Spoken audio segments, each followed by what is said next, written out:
Hello, Joe. Congratulations on the new mockumentary of yours, Swede Caroline. Now, the first thing I'm going to ask you about this is the sort of your first kind of bit in this, where you end up speaking Japanese, quite a lot of Japanese. So, how easy or difficult was that? Well, great. That's a fantastic question.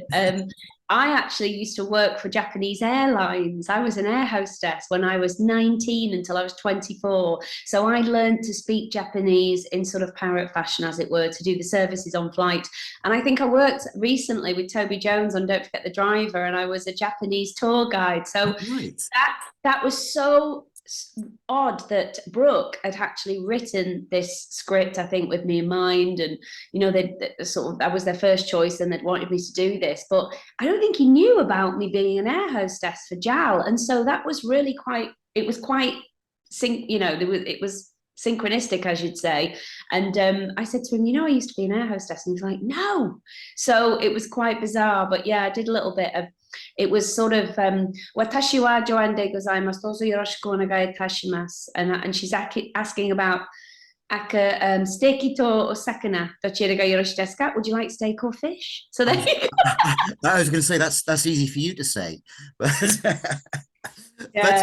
So, no, no, I was very impressed by that because I didn't realize that. I mean, you must have some great stories from your air stewardess days, but oh, fantastic. Great no, time. but you've moved on quite a bit now in terms of not only are you acting, but this mockumentary is your first film which you've executive produced. So Yeah. how did that come about? Yes, it is. Well, what happened was my agent called me up and said, you've been sent a movie. I'm going to send you the script. It's a mockumentary about a woman that grows a large vegetable and it gets stolen. And I said, that sounds incredible.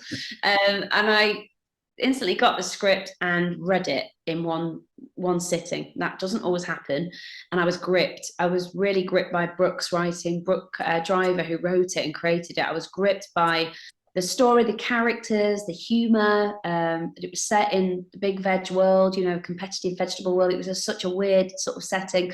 And it reminded me a little bit of like you kind of David Brent and Best in Show and Spinal Tap and all those kind of mockumentaries. Yeah. And so I was thinking, this really needs, especially the two main characters that I'm with, Kellen Jones and Richard Lumsden. I spoke to Ricky Gervais and he talked about not trying to be funny, and we realized that a lot of it was comedic. So we wanted to try and get um, actors that could do both but just play the truth. And so I did say to the boys, look, it was their first film, Brooke's first film. Finn's done a couple of indie films, but I said, because it's a big risk to take and it's a lead Yeah. as well, you're sort of you're not sure this is somebody's first movie. So I said, could I help cast it and oversee some of the edit? And they, had a chat together, and they just sort of straight away said, of course. And I said, I'd love to cast the two boys that are going to be with me throughout and help with that. So that was really, I just asked the question. I also intuitively just felt like it was time, and that I was going to bring a lot of my own sort of past work to this, and Yeah. where I am myself. So I thought it's a huge risk, and I want to be part of creating it with them and finishing it off with the music and the edit.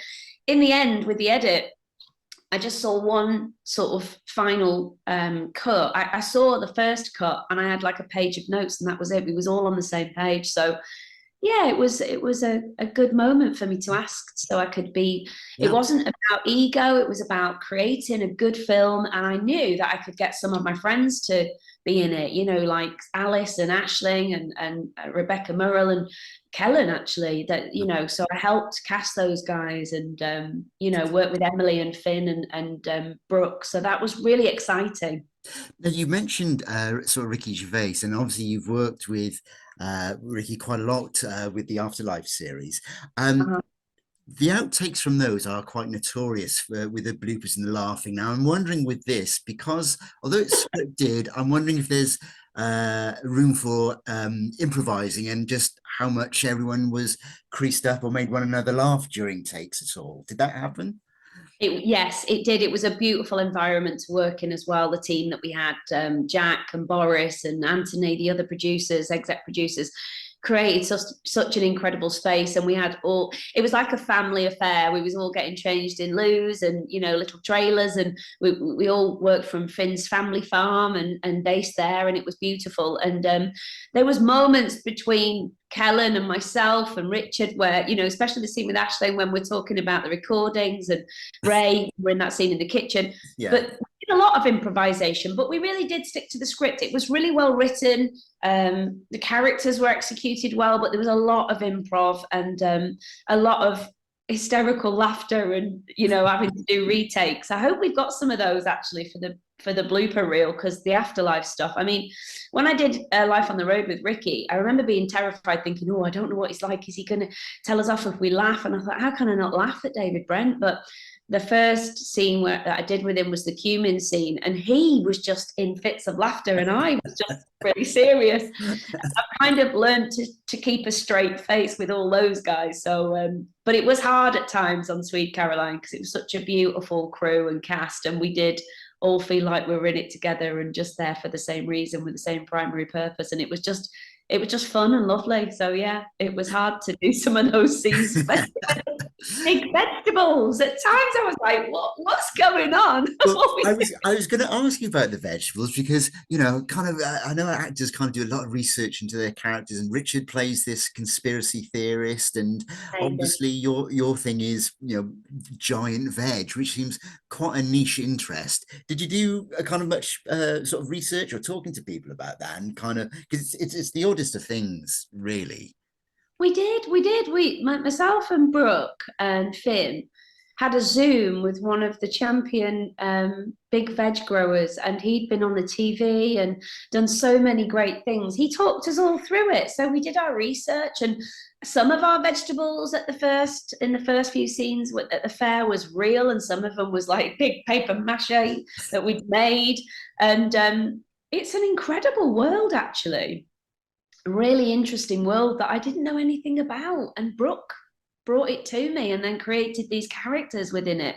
And then, you know, it was yeah, it's a real thing, and it's so competitive and wonderful, and there's a big following for it. So it also felt very earthy and environmental, and just so good to be in that world, you know, filming that sort of stuff and bringing the oddness of the story when she sort of has it stolen and goes on this crazy rampage with Willie and Paul to try find it. But in the meantime, uncovers this kind of scandal going on in the local town. So yeah, it's quite a little bit of an Aaron Brockovich on acid, I would say. But Yeah, that's yeah.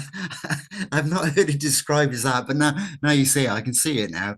So then, not quite that, but you know, it's got the elements of like Brooke was sort of the best in show, and Big Lebowski, and all the kind of characters that you love in an ensemble. It's such a great, you know, ensemble, but nobody really knows what's going on, and it's just about the world and the people. And she's a bit of an anti-hero, and it's for the everyman. And I hope people come see it, and come and see it at Genesis on the 16th, I think it is, of April, in East London, and then it's going to be in cinemas.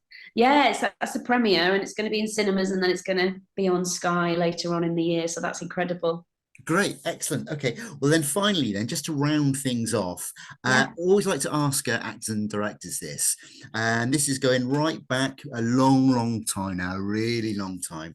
Can you remember the very first film that you saw on the big screen, and what was it? Yes, I can. It was Grease. Oh, right. Okay. 1978. Yes, it was Grease. And then the next one was E.T. And the first film that I ever saw that I fell in love with was The Wizard of Oz. Yeah. I'm guessing you didn't see that back in 1939, though. No. Not quite there yet. But yeah, that was the kind of film that I think just inspired me. It was like this fantasy and these colours and these characters. I loved it, that world. And also now, Wizard of Oz, as I've got older, and I read a book by Florence Scovel Shinn, and she was a metaphysical teacher, I don't know, and she was an artist in New York, and it was all about inner journey. And then at the end, it mentions the Wizard of Oz, and I was like, that's the connection. It's interesting how when you're little, it's magical and Yeah. it's inviting, but you don't really get what it means. But I kind of always knew something was going on with it. No Place Like Home, you know. Yeah. But yeah, it was Grease and then The Wizard of Oz.